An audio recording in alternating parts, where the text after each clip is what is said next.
Hello बच्चों, आज हम लोग स्टार्ट करने वाले हैं क्लास 11th का first chapter some basic concept of chemistry.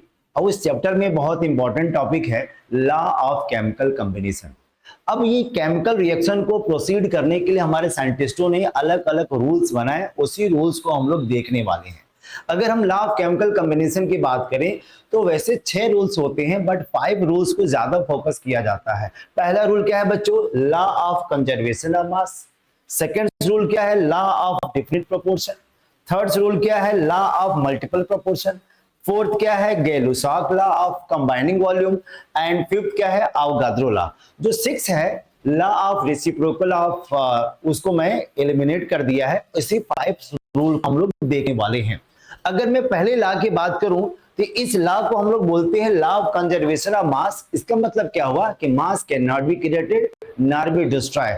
किसी भी केमिकल रिएक्शन में हमारा रिएक्टेंट का मास और प्रोडक्ट का मास क्या होते हैं बच्चों? इक्वल होते हैं। जैसे यहाँ पे मैंने दिखाया हुआ है कि नाइट्रोजन हाइड्रोजन कंबाइन होकर क्या बना रहा है? अमोनिया गैस का फॉर्मेशन कर रहा है। अब नाइट्रोजन का यहाँ पर वेट 28 ग्राम हो गया, हाइड्रोजन का वेट 6 ग्राम है। जब इसको कंबाइन करके देखा गया तो इसकी वैल्यू भी क्या आ गई? 34 ग्राम आ गया। इसका मतलब क्या हुआ कि टोटल मास ऑफ रिएक्टेंट और टोटल मास ऑफ प्रोडक्ट दोनों को वैल्यू क्या है? सेम है। इससे कंफर्म हो गया कि हमारा मास ना क्रिएट किए जाते ना ही वो डिस्ट्रॉय किए जाते हैं। अगर मैं सेकेंड लॉ के बारे में बताऊं जिन्होंने फ्राउस्ट ने दिया था कि लॉ ऑफ मल्टीपल प्रोपोर्शन या लॉ ऑफ प्रोपोर्शन, इस रूल में क्या होता है कि जो भी कंपाउंड का फॉर्मेशन होता है उस कंपाउंड में जो एलिमेंट का रेशियो होता है वो फिक्स होता है और वो सोर्सेज पर डिपेंड नहीं करता है। जैसे अगर मैं बात करूं वाटर मॉलिक्यूल, अब रेन का वाटर हो, रिवर का वाटर हो, टेप का वाटर हो, इन सारे वाटरों में हाइड्रोजन और ऑक्सीजन का रेशियो क्या होता है बच्चों?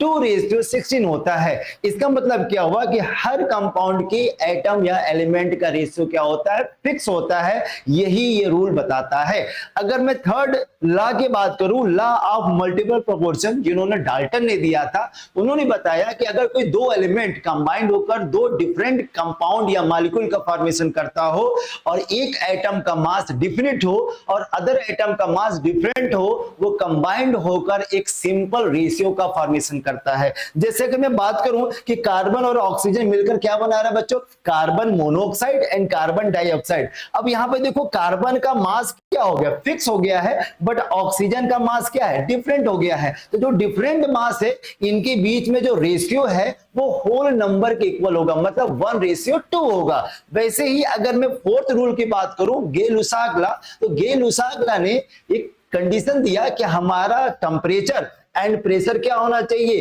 कांस्टेंट होना चाहिए। आपने बच्चों आपने जानते ही होंगे कि आइडियल गैस इक्वेशन बहुत ही फेमस इक्वेशन है, PV = nRT। अगर हमारा प्रेशर और टेम्परेचर कांस्टेंट हो जाए तो हमारा जो वॉल्यूम है वो नंबर ऑफ मोल के क्या होते हैं? डायरेक्टली प्रोपोर्शनल होते हैं। तो उन्होंने ये बताया कि कोई भी रिएक्टेंट गैसेस के फॉर्म में है, जब भी वो कंबाइंड होता है in ratio of volume to form the product. अगर मान लीजिए हमने हाइड्रोजन क्लोरीन को कंबाइंड करके क्या बना दिया बच्चों? HCl का फॉर्मेशन कर दिया। तो यहां पर देखो बच्चों, यहां पे 1 मोल है, ये भी 1 मोल है, तो हम उसको 1 वॉल्यूम भी मान सकते हैं, उसको 1 लीटर भी मान सकते हैं, उसको 1 ml मान सकते हैं, 1 ml इसको भी मान सकते हैं। उनको हम मोल के रिस्पेक्ट में लीटर में भी कन्वर्ट कर सकते हैं, 22.4 लीटर, 22.4 लीटर।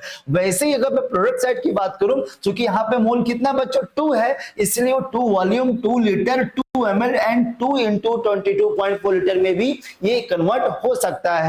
अगर लास्ट में लॉ की बात करूं, अवोगाद्रो लॉ, जो अवोगाद्रो ने दिया, उन्होंने ये भी यही बताया कि अगर हमारा टेम्परेचर और प्रेशर कांस्टेंट हो जाए तो जाहिर सी बात है कि हमारा वॉल्यूम और नंबर ऑफ मॉलिक्यूल का रिलेशन क्या होगा? डायरेक्टली ही होगा। तो जैसे अगर मैंने हाइड्रोजन ले लिया, कार्बन डाइऑक्साइड ले लिया, सल्फर ट्राइऑक्साइड ले लिया, तीनों अलग अलग मॉलिक्यूल हैं और हमने प्रेशर और टेम्परेचर को कांस्टेंट कर दिया, तो जितने हमारे इक्वल वॉल्यूम होंगे उसके रिस्पेक्ट में हमारा मॉलिक्यूल भी क्या होंगे? सेम होंगे। मतलब इक्वल वॉल्यूम वाले मॉलिक्यूल के नंबर ऑफ मॉलिक्यूल भी क्या होंगे? सेम होंगे।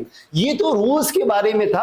अगर मैं ट्रिक निकालना चाहूं कि इस लॉ ऑफ केमिकल कॉम्बिनेशन के क्या ट्रिक बनाया जा सकता है, तो बच्चों अवोगाद्रो लॉ और गै-लुसाक में कोई प्रॉब्लम नहीं है, क्योंकि दोनों के जो देने वाले रूल्स थे उन्हीं के नाम पर ये बनाया गया है। प्रॉब्लम आती है law of multiple proportion, law of different proportion and law of conservation of मास, उसको आप कैसे याद करोगे? तो हमने कुछ वर्ड का यूज किया हुआ है, सीएल, डीपीपी एंड एमपीडी। इसका मतलब क्या हुआ कि सीएल ने डीपीपी की पढ़ाई की ताकि हम एमपी में क्या बन जाए, डॉक्टर बन जाए। अब सीएल का मतलब क्या हुआ, सी मतलब कंजर्वेशन, एल मतलब लेवासी, डीपीपी का मतलब क्या हुआ, डिफिनिट प्रोपोर्शन, अब पी का मतलब क्या हुआ, प्राउस्ट, और एमपीडी का मतलब क्या हुआ, मल्टीपल प्रोपोर्शन, और डी मतलब क्या हुआ, डाल्टन। और इस रूल को फॉलो करें और इससे बहुत सारे क्वेश्चन को सॉल्व करें। Thank you.